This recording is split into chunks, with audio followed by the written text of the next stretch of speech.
जीवन की परिस्थितियों में मनुष्य का धन बल, बाहुबल या अन्य उपलब्धियां केवल एक सीमा तक उसका साथ देती हैं। परंतु जब उसका विश्वास तथा आज्ञाकारिता परमेश्वर की विश्वसनीयता के साथ जुड़ जाती हैं, तो आश्चर्य कर्म होने लग जाते हैं।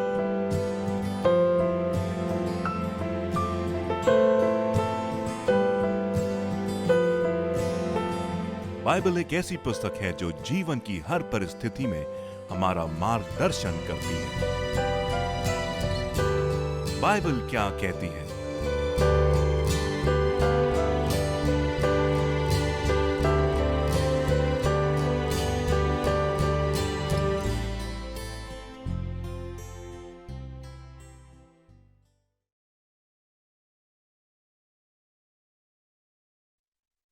नमस्कार मित्रों, मैं रिनी आपकी आशा कार्यक्रम में फिर से आप सबका स्वागत करती हूँ। परमेश्वर कौन है? प्रत्येक लोगों की अपनी अपनी विचारधाराएं होती है परमेश्वर के बारे में, और कई लोग जानना चाहते हैं कि वह कहाँ हैं, कैसे हैं और उन्हें कैसे जाने। ऐसे अनेक सवालों पर चर्चा करने के लिए आज हमारे बीच मौजूद हैं भाई अनुराग और प्रेस। आइए अपनी चर्चा को आरंभ करते हैं। धन्यवाद रिनी। भाई अनुराग जी, आपका एक बार फिर से इस कार्यक्रम में स्वागत है। और आज जिस विषय में हम चर्चा करने जा रहे हैं उसका हमारे आत्मिक जीवन से सीधा सीधा ताल्लुक है। और हम जानते हैं कि लोग, और विशेष तौर से भारतवर्ष में लोग बहुत ही धार्मिक कहलाए जाते हैं और लोग बड़े आत्मिक रूप से अपने आप को मानते हैं। और इसी विषय में आज हम चर्चा भी करने जा रहे हैं। और ये जानना भी बहुत ज़रूरी है कि परमेश्वर कौन है। यदि हम धर्म की बात करें या धार्मिक बनने की बात करें या फिर आत्मिक बनने की बात करें, तो उसका सीधा जो वास्ता है वो परमेश्वर से बनता है। इससे पहले कि हम अपने आप को आत्मिक कहलाया जाए, लेकिन उससे पहले हमें ये जानना ज़रूरी है कि परमेश्वर कौन है, या उसके बारे में हमें जानना ज़रूरी है। कैसे हम उसे जान सकते हैं? क्या इस विषय पर आप हमें थोड़ा प्रकाश डालेंगे और हमें समझाएंगे? प्रेस, जिस विषय को आज आपने छुआ है, मैं छुआ है इसलिए बोल रहा हूँ कि हम इस विषय को हम केवल हल्का सा स्पर्श ही कर सकते हैं, क्योंकि इस विषय की गहराई, विशालता को प्रकट करने के लिए भी हमारे पास शब्द की कमी है। तो हम चाहे मनुष्य का ज्ञान, मनुष्य की बुद्धि कितना भी हम सब कुछ लगा लें, हम परमेश्वर को जानने का सिर्फ प्रयास कर सकते हैं, क्योंकि हम उसको पूर्णतः नहीं जान पाएंगे। और जो आप बात कर रहे हैं कि वास्तव में हम जो, चाहे भारतवर्ष की बात करें या पूरे संसार की बात करें, लोगों की जो आस्था है जिस ईश्वर से जुड़ी हुई है, ये ईश्वर कौन है, हमको उसे जानना आवश्यक है। कई बार ऐसा होता है कि हम बिना जाने, बिना पहचाने, या जितना कुछ हम जानते हैं उस सीमा के को भी बिना छुए हम उस ईश्वर की आराधना, स्तुति, महिमा करते रहते हैं और हम इस बात को नहीं जान पाते। तो इसके पहले कि हम इस विषय में अंदर जाएं, पहली चीज़ आवश्यक ये है कि हम इस बात को जानने का प्रयास करें कि लोग परमेश्वर के बारे में क्या समझते हैं, या लोगों का क्या मत है, लोगों की क्या विचारधारा है संसार के अंदर। तो सबसे पहले इस बात को समझ लेते हैं हम। पहली बात आप देखते हैं तो आज संसार में सबसे पहले एक कैटेगरी आती है जिसको कि हम कहते हैं नास्तिक, जो कि एथिस्ट्स हैं। अब ये जो एथिस्ट्स होते हैं, नास्तिक होते हैं, वो उनकी विचारधारा ये है कि निश्चित तौर पे कोई परमेश्वर नहीं है। वो इस बात को मानते हैं कि मनुष्य या सृष्टि जो है उसकी उत्पत्ति जो है वो अपने आप हुई है। इवोल्यूशन थ्योरी जो है, जिसके द्वारा से विकास का जो क्रम है, उस क्रम विकास के द्वारा से मनुष्य की उत्पत्ति हुई है, यहाँ तक कि जानवरों की उत्पत्ति है। और उनका यही मानना है कि धीरे धीरे जो है मनुष्य जो है पहले छोटे से कीड़ा या पिस्सू के समान था और वहाँ से बढ़ता गया, फिर वो डेवलपमेंट होते होते, विकास होते होते आज हम मनुष्य के रूप में आए हैं। तो ये एक विचारधारा है, और मेरा ऐसा मानना है कि ये उचित या सही नहीं लगता है, क्योंकि उसके हिसाब से यदि हम देखें तो मनुष्य का परिवर्तन जो है आज तक इस मनुष्य की जो काया है और उसकी सोच बुद्धि है उससे बहुत ज़्यादा हो जाना चाहिए था यदि निरंतर विकास होता रहता। दूसरी एक विचारधारा जो है लोगों के बीच में है जिसे कि हम एगोनिस्ट्स कहते हैं। इनको यदि हिंदी में हम कहें तो ये होते हैं संशयवादी। इनका विचार ये है कि इनको निश्चित नहीं है कि परमेश्वर है या परमेश्वर नहीं है। मतलब ये दोनों तरफ चलते हैं। यदि कोई बोलेगा कि ठीक है नहीं है तो वो बोलेंगे अच्छा ठीक है लेकिन हमको नहीं मालूम सही क्या है। तो ये बिल्कुल नो मैंस लैंड में खड़े रहते हैं कि मेरे को कुछ नहीं मालूम भैया, मेरे को नहीं मालूम है इसलिए मैं दूर रहता हूँ। इसके बाद एक जो तीसरी विचारधारा आती है वो है बहुदेववादी, जिसको कि हम पॉलीथिस्ट्स कहते हैं। इनका ये सोचना है कि बहुत सारे ईश्वर हैं, इतने सारे ईश्वर हैं कि हम वो जीवन भर उसकी आराधना करते करते समाप्त ही नहीं कर सकते। तो इतने सारे ईश्वर हैं तो वो क्या करते हैं कि वो कुछ ईश्वरों को चुन लेते हैं अपने हिसाब से और उन्हीं ईश्वरों पर अपनी आस्था बनाए रखते हैं कि कम से कम यदि ये ईश्वर मेरी सहायता करें तो मेरे को आगे फायदा मिलता रहेगा। क्योंकि उनके जीवन में वो पूरे जितने ईश्वर को वो मानते हैं उसको वो पहुंच ही नहीं सकते। यदि प्रतिदिन वो एक एक को भी माने तो भी वो उस तक नहीं पहुंच पाएंगे। फिर एक जो चौथी विचारधारा आती है वो है सर्व ईश्वरवादी, जिसको कि हम पैंथिस्ट्स कहते हैं। अब ये जो पैंथिस्ट्स होते हैं इनकी ये विचारधारा है कि हर चीज ईश्वर है, हर चीज में ईश्वर का भाग है। वो कहते हैं सृष्टि में ईश्वर है, ये पेड़ में ईश्वर है, पौधे में ईश्वर है, छोटी छोटी चीज़ों में ईश्वर है और इसीलिए उनके लिए वो सारी चीज़ों में आदर करते हैं या सारी चीज़ों को वो पूजने का काम करते हैं। और ये भी विचारधारा जो है वो इस प्रकार से है कि लोग जो है हर एक चीज़ को अपना ईश्वर बना लेते हैं इसके द्वारा से।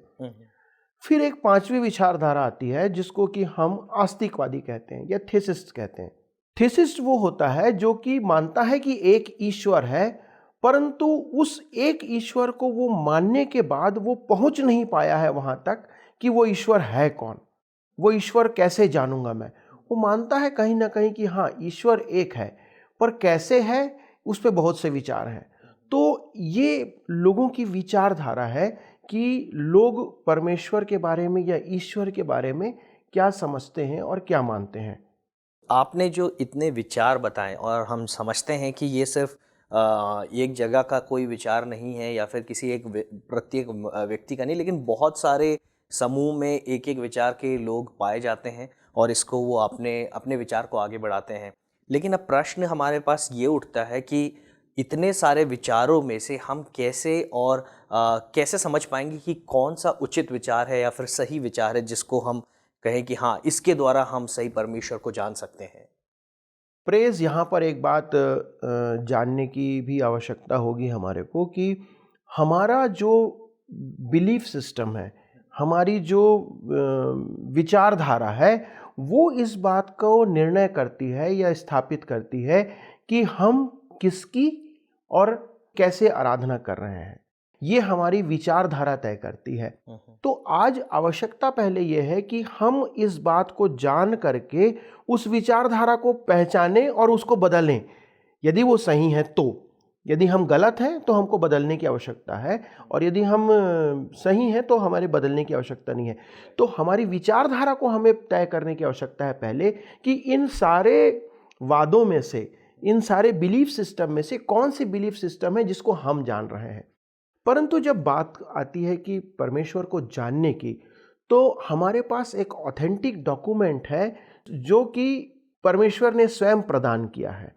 मान लीजिए कि आप एक सेल फोन खरीदते हैं, तो जब आप सेल फोन खरीदते हैं तो आपको सेल फोन वाला जो है उसके साथ में आज आपको एक गाइड देता है, एक बुक देता है कि आपने जो सेल फोन खरीदा है उस सेल फोन को आपको किस प्रकार से उपयोग करना है, क्या उसमें करना है, क्या नहीं करना है।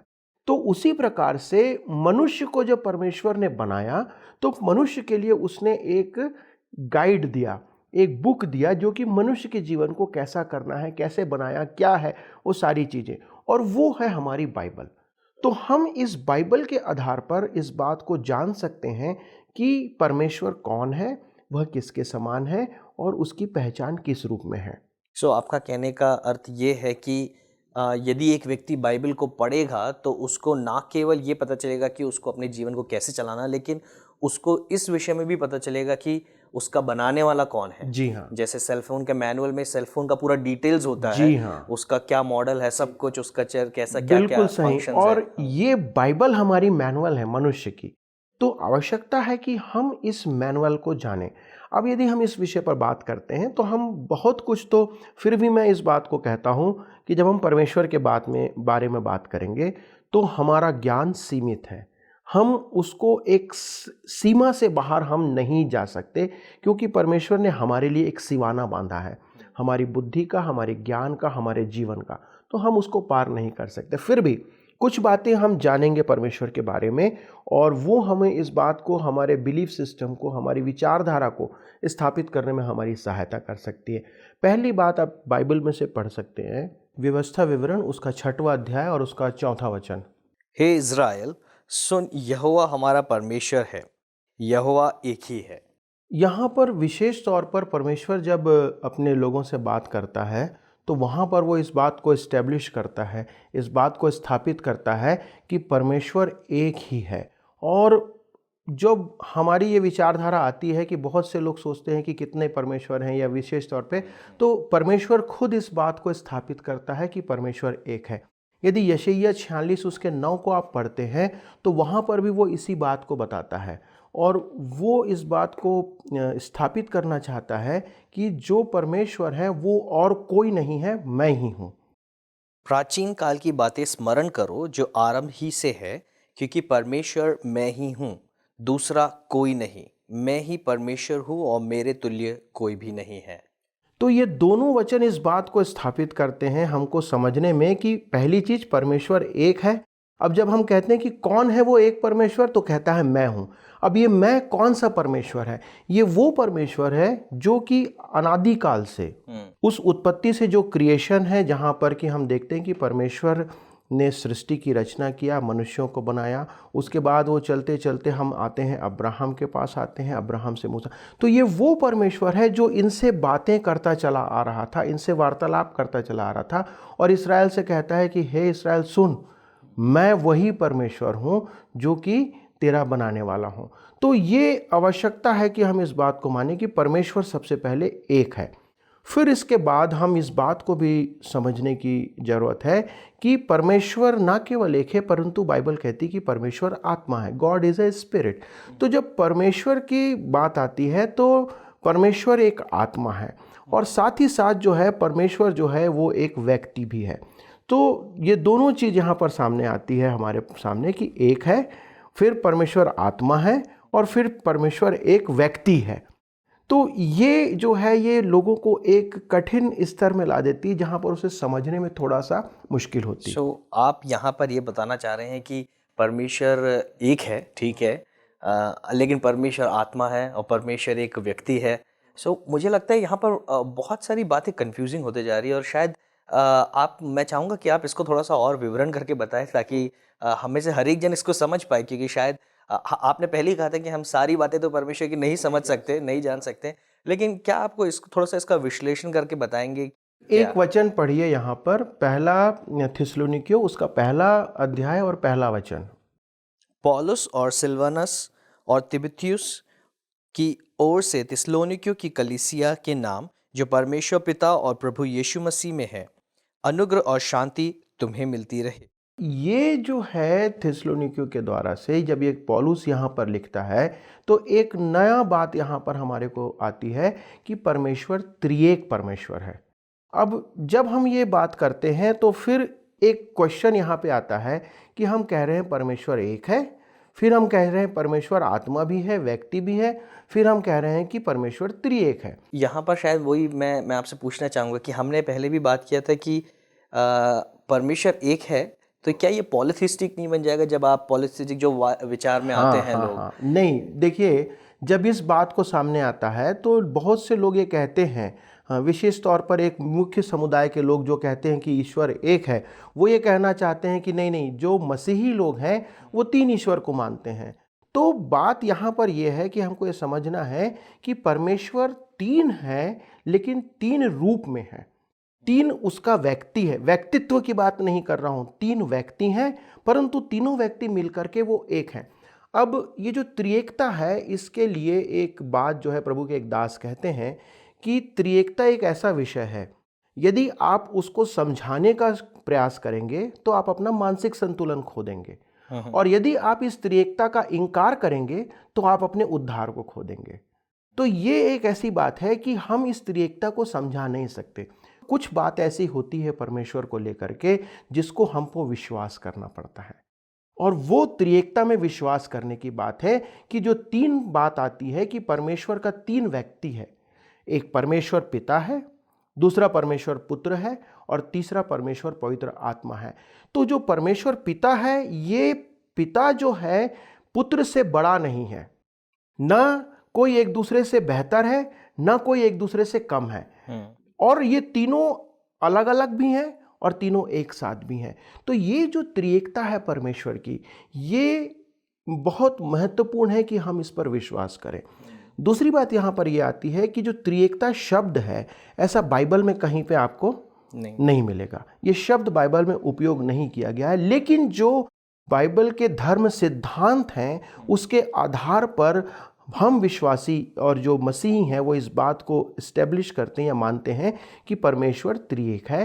तीन व्यक्ति हैं जो एक साथ हैं, और वो तीनों मिल करके उस परमेश्वर का प्रतिनिधित्व करते हैं। तो यहाँ पर ये बात है। दूसरी बात, जब हम कहते हैं कि परमेश्वर आत्मा है, यदि यूहन्ना 4:24 को आप पढ़ते हैं, एक पढ़ेगा वचन यहाँ पर, जॉन 4:24। परमेश्वर आत्मा है और अवश्य है कि उसकी आराधना करने वाले आत्मा और सच्चाई से करे। तो जब हम ये कहते हैं कि परमेश्वर आत्मा है, उसका मतलब ये है कि परमेश्वर की उपस्थिति जो है उस आत्मा के रूप में सब समय में हमको प्राप्त हो सकती है। लेकिन जब आप उसको महसूस करने की बात करते हैं तो आप अपनी पांचों इंद्रियों से परमेश्वर को महसूस नहीं कर सकते। जो हमारे देखने की सामर्थ्य है, सूंघने की सामर्थ्य है, टेस्ट करने की, स्पर्श करने की, इसके द्वारा से हम परमेश्वर को महसूस नहीं कर सकते, क्योंकि परमेश्वर पवित्र आत्मा है।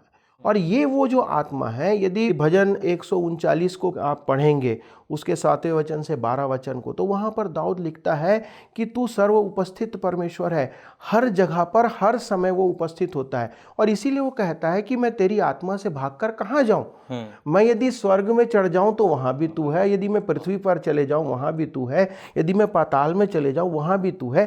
तो सब जगह परमेश्वर की उपस्थिति बनी हुई है, और ये इस बात को बताता है कि परमेश्वर पवित्र आत्मा है।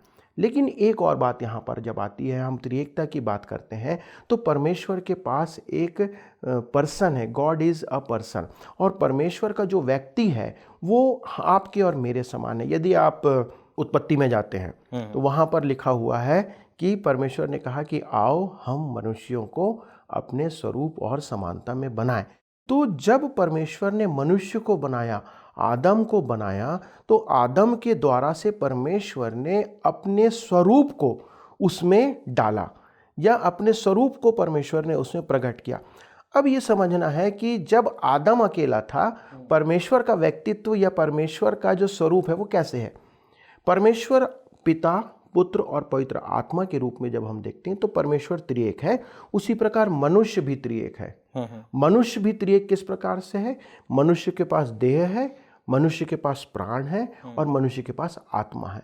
तो ये तीनों मिल करके उसी प्रकार मनुष्य जो है वो भी एक त्रिएक है। लेकिन जब हम आगे बढ़ेंगे, ये हमारे सब्जेक्ट का विषय नहीं है, परंतु इस बात को यहाँ पर जोड़ना आवश्यक है कि जब आदम ने और हवा ने पाप किया तो वो त्रिएकता जो है वो भंग हो गई। मनुष्य के अंदर जो आत्मा है वो परमेश्वर से अलग हो गया, और वो संबंध जो परमेश्वर और मनुष्य का था, आदम हवा और परमेश्वर का था, वो वहाँ पर टूट जाता है। और इसी के लिए हम बाद में आगे आकर के उद्धार और हमको इस सब की आवश्यकता पड़ती है। परंतु जब यहाँ पर हम सिर्फ परमेश्वर के व्यक्ति को देखते हैं तो हम इस बात को देख सकते हैं कि यदि हम गलाती 1:1 पढ़ते हैं तो वहाँ पर इस बात को बताता है कि परमेश्वर पिता है। दूसरी बात, जब हम यूहन्ना 20:18 पढ़ते हैं तो वहाँ पर हम देखेंगे कि परमेश्वर पुत्र के रूप में है। और जब हम प्रेरितों के काम उसका 5 अध्याय, उसके 3-4 और बहुत सारे वचन हमको मिलते हैं, वहाँ पर परमेश्वर आत्मा। तो ये तीनों व्यक्ति जो हैं परमेश्वर के, उसको हम यहाँ पर देखते हैं, पिता, पुत्र और पवित्र आत्मा के रूप में। तो ये परमेश्वर का एक पहचान हो गई। लेकिन इसके बाद आवश्यकता है कि हम थोड़ा सा और जब जानना चाहते हैं तो परमेश्वर को हम उसकी विशेषताओं के द्वारा से जान सकते हैं। बाइबल बहुत सारी विशेषताएं जो हैं वो परमेश्वर के बारे में बताती है। सबसे पहले भजन संहिता 147 को यदि आप पढ़ते हैं, उसके 4 और 5 को, तो वहाँ पर ये बताता है कि परमेश्वर सर्वज्ञानी है। सारा ज्ञान परमेश्वर के पास है। परमेश्वर सब कुछ जानता है। भूतकाल भविष्यकाल की हर एक ज्ञान की बातें जो हैं वो परमेश्वर में पाई जाती है। एक वचन पढ़ेंगे, मत्ती रचित सुसमाचार 19 और उसका 26। यीशु ने उनकी ओर देखकर कहा, मनुष्यों से तो ये नहीं हो सकता, परंतु परमेश्वर से सब कुछ हो सकता है। सब कुछ परमेश्वर से हो सकता है। जीसस ने, यीशु मसीह ने टेस्टिफाई किया, इसको प्रमाणित किया, सब कुछ परमेश्वर से हो सकता है। इसलिए वो कहता है कि परमेश्वर सर्वशक्तिमान है। मलाकी 3:6 को आप पढ़ते हैं, वहां पर प्रभु कहता है कि मैं तुम्हारा ना बदलने वाला परमेश्वर हूँ। He is unchanging God. पढ़ेंगे उसको। क्योंकि मैं यहोवा बदलता नहीं, इसी कारण हे याकूब की संतान तुम नष्ट नहीं हुए। परमेश्वर जो है वो बदलने वाला नहीं। कई बार होता है कि हम कहते हैं कि परमेश्वर जो है वो पहले परमेश्वर कुछ और हुआ करता था, आज परमेश्वर की विधियां बदल गई। यहाँ तक कि मसीही लोग भी सोचते हैं, लेकिन नहीं, परमेश्वर कहता मैं ना बदलने वाला परमेश्वर हूँ। जो उसकी आज्ञाएं पहली थीं उसकी आज्ञाएं आज भी वैसी हैं। जो उसके नियम पहले थे वो उसके नियम आज भी हैं, वो नहीं बदलने वाला है। फिर पहला तीमुथियुस उसका 4:10 को आप पढ़ते हैं, वहाँ पर ये बताता है कि परमेश्वर जीवित परमेश्वर है। He is a living God. और ये परमेश्वर का एक ऐसा पहचान है या उसकी विशेषता है जो हमको इस बात को बताती है कि वो जीवित जो है वो हमको भी जीवित अवस्था में रखना चाहता है। फिर इस बात को बाइबल बताती है कि परमेश्वर परिपूर्ण है, उसमें किसी चीज़ की कमी नहीं है। इसका मतलब यह है कि परमेश्वर जो है वो पवित्र है, उसमें किसी प्रकार का दोष नहीं है और वो अति सामर्थी। तो एक संपूर्णता परमेश्वर के अंदर है, ना तो उसमें हमको कुछ जोड़ने की आवश्यकता है ना कुछ उसमें घटाने की आवश्यकता है। तो ये जो है आवश्यक है कि हम इस बात को समझें कि इन सारी चीज़ों के का महत्व क्या है। अनुराग जी, आपने जो इन सारी बातों में बताई, इन सब का महत्व एक व्यक्ति के जीवन में क्या हो सकता है? देखिए, जब हम इस विषय को आगे देते हैं तो आवश्यकता है कि हम एक और बात को समझ लें। यदि यूहन्ना 3:16 को आप पढ़ते हैं, यदि आप इब्रानी 11:6 को पढ़ते हैं, तो हमको इस बात को पता चलता है कि परमेश्वर जो है वो संबंध रखने वाला परमेश्वर। आप इब्रानी 11:6 को पढ़िएगा प्लीज़। और विश्वास बिना उसे प्रसन्न करना अनहोना है, क्योंकि परमेश्वर के पास आने वाले को विश्वास करना चाहिए, वह है और अपने खोजने वाले को प्रतिफल देता है। अब एक बात यहाँ पर आ रही है कि जब वो कह रहा है कि विश्वास के द्वारा उसे प्रसन्न करना, मतलब कहीं ना कहीं परमेश्वर ये चाहता है कि हमारे विश्वास के द्वारा से वो आनंदित हो या खुश हो। तो वो एक संबंध की बात आती है। परमेश्वर मनुष्य के साथ संबंध स्थापित करने वाला परमेश्वर है। वो नहीं चाहता कि मनुष्य के साथ उसका संबंध जो है वो विक्षेप रहे या दूर रहे। हम देखते हैं यूहन्ना 3:16 के अंदर, वहाँ पर लिखा हुआ है, क्योंकि परमेश्वर ने जगत से ऐसा प्रेम किया। वो संबंध को बनाए रखना चाहता है। वो संबंध यदि टूट गया है तो परमेश्वर चाहता है कि ये संबंध को फिर से पुनः सुधारा जाए। तो ये वो परमेश्वर है जो कि परमेश्वर हमसे संबंध रखना चाहता है। तो ये वो परमेश्वर है जिसको हमको जानने की आवश्यकता है। तो अब ये जो संबंध के विषय में हम बात कर रहे हैं कि अब परमेश्वर जो हमसे संबंध रखना चाहता है, इसके विषय में यदि हमको और जानना है कि कैसे हम इसको समझ सकते हैं या इसको जान सकते हैं। देखिए कि जब परमेश्वर को जानना है और ज़्यादा गहराई से, तो हमारे पास 3 मुख्य स्रोत हैं। पहला है परमेश्वर का वचन जो उसने स्वयं दिया, जैसे मैंने पहले कहा बाइबल। दूसरा तीमुथियुस 3:16-17। संपूर्ण पवित्र शास्त्र परमेश्वर की प्रेरणा से रचा गया है और उपदेश और समझने और सुधारने और धार्मिकता की शिक्षा के लिए लाभदायक है, ताकि परमेश्वर का जन सिद्ध बने और हर एक भले काम के लिए तत्पर हो जाए। ये इस बात को पौलुस लिखता है कि संपूर्ण पवित्र शास्त्र, अर्थात ये पूरा बाइबल जो है परमेश्वर की आत्मा के प्रेरणा से लिखा गया है। तो हम इस पर टोटली डिपेंड कर सकते हैं, क्योंकि ये परमेश्वर का आत्मा जो स्वयं परमेश्वर ऑथर ऑफ द क्रिएशन है उसने लिखा है। तो हम इस पर पूरा पूरा भरोसा कर सकते हैं। तो ये बाइबल एक माध्यम है जो कि हमको बताता है कि परमेश्वर कौन है। इसलिए यदि हमको परमेश्वर को ज़्यादा जानना है तो हमको बाइबल को ज़्यादा पढ़ने की आवश्यकता है। दूसरा माध्यम है वो उसका पुत्र प्रभु यीशु मसीह, जो इस संसार में देह रूप में परमेश्वर को प्रकट करता है। तो यदि हम यूहन्ना 1:1 को पढ़ते हैं तो वहाँ पर लिखा हुआ है कि आदि में वचन था और वचन परमेश्वर के साथ था और यही वचन देहधारी हो। तो आदि में जो था वो परमेश्वर वचन जो के रूप में हमारे था और वो हमारे बीच में आया। तो जब प्रभु यीशु, हमको यदि जानना है परमेश्वर को, तो हमको प्रभु यीशु मसीह की ओर देखना है, हमको कहीं और नहीं देखना है। कि हम जब प्रभु यीशु मसीह के जीवन को देखते हैं, प्रभु यीशु मसीह कहते हैं, यदि यूहन्ना 14:9 को पढ़ते हैं, यदि यूहन्ना 14:6-7 को पढ़ते हैं, जिसने मुझे देखा उसने पिता को देखा, जो मैं पिता से सुनता हूँ वो मैं तुमको सिखाता हूँ। तो ये प्रभु यीशु मसीह का व्यक्तित्व है, प्रभु यीशु मसीह का जीवन है, जो कि हमको देख करके हम प्रभु को जान सकते हैं। और जो तीसरा माध्यम है परमेश्वर को जानने का, उसका पवित्र आत्मा है। वो पवित्र आत्मा जो सब जगह पर उपस्थित है, हमारे बीच में उपस्थित है। यदि आज हम उसकी बात कर पा रहे हैं, यदि उसके विषय में हम बोल पा रहे हैं, परमेश्वर के बारे में यदि हम कुछ ज्ञान से लोगों को प्रकट कर पा रहे हैं, वो पवित्र आत्मा के द्वारा से। तो ये पवित्र आत्मा जो हमारे अंदर है, 1 कुरिन्थी 2 अध्याय यदि 6 से 14 तक पढ़ते हैं तो ये बताता है कि ये पवित्र आत्मा ही है जो हमको परमेश्वर के बारे में समझने की सहायता करता है। पवित्र आत्मा हमारा शिक्षक है, हमारे को जो आत्मिक सत्य है उसको बताने का काम करता है। तो ये पवित्र आत्मा पर हम निर्भर हो सकते हैं। लेकिन हम प्रभु यीशु मसीह के बारे में बाइबल से पढ़ सकते हैं, परमेश्वर के वचन को बाइबल से देख सकते हैं। लेकिन जब पवित्र आत्मा की बात आती है तो बाइबल कहती है कि जितनों ने उसको विश्वास किया उसको उसने अपनी संतान होने का अधिकार दिया, और जितनों ने उसको विश्वास किया उसको उसने अपना बयाने के रूप में पवित्र आत्मा दिया। तो यदि आज हम प्रभु यीशु मसीह पर विश्वास करते, परमेश्वर पर विश्वास करते हैं, तो वो पवित्र आत्मा हमको देता है। और जब वो पवित्र आत्मा हमको देगा, वो पवित्र आत्मा हमारी सहायता करेगा कि हम परमेश्वर को और गहराई से जानें, हम उसकी बातों को समझें, उसके वचन को जानने पाएं। तो ये बातें हैं जो हमको सहायता करती है। तो भी यहाँ पर चीज़ें समाप्त नहीं होती। परमेश्वर की जो ज्ञान है परमेश्वर के बारे में वो अथाह है। हमने केवल उसका एक बहुत छोटा सा तनिक मात्र अंश जो है उसको छूने का प्रयास किया है। तो ये मुख्य बातें हैं जो कि हम आज तक इसमें समझने के लिए अपना प्रयास कर सकते हैं। धन्यवाद अनुराग जी, आपने हमें इस संक्षिप्त रूप से हमें जो बताया कि हम परमेश्वर को कैसे जान सकते हैं। आपने बहुत ही अच्छे रूप से हमें इसके विषय में बताया और मैं बहुत बहुत धन्यवाद देता हूं।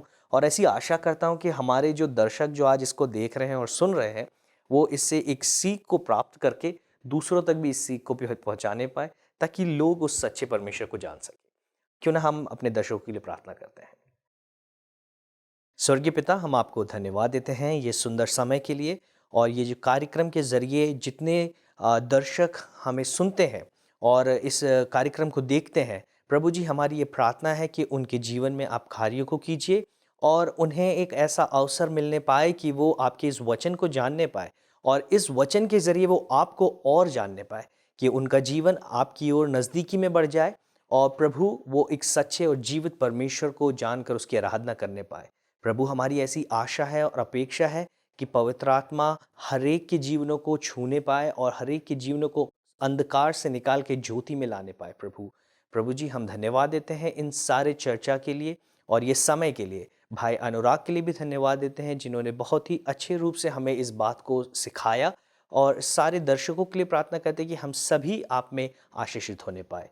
सारी बातों को आपके हाथों में देते हुए यीशु मसीह के नाम से मांग लेते हैं, आमीन। आमीन। प्रिय दर्शकों, उम्मीद करती हूँ कि आज की चर्चा आपके लिए ज़रूर लाभदायक रही होगी और प्रभु के बारे में जानने के लिए आपको सहायता भी की होगी।